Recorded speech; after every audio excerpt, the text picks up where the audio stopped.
A square has an area of 45 square units. The side length of the square is between which two consecutive whole numbers? So pause this video and see if you can figure that out. All right, so let's just imagine this. So if we have this square, and let's say that each side has length x, it's a square, so they're all equal.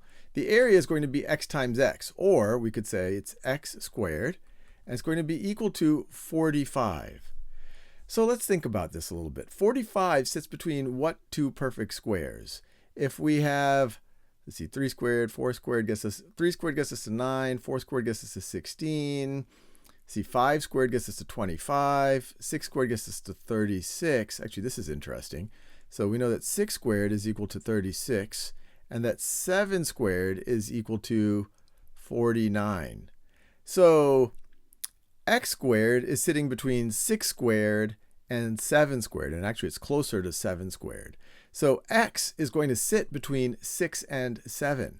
Another way of thinking about this is that the square root of 45 is between 6 and 7 based on what I just went through. So that is this choice right here, and it actually would be it'd be closer to 7 than to 6, because we can see that 45 is a lot closer to 49 than it is to 36, especially on this upper bound. But I'll leave you there.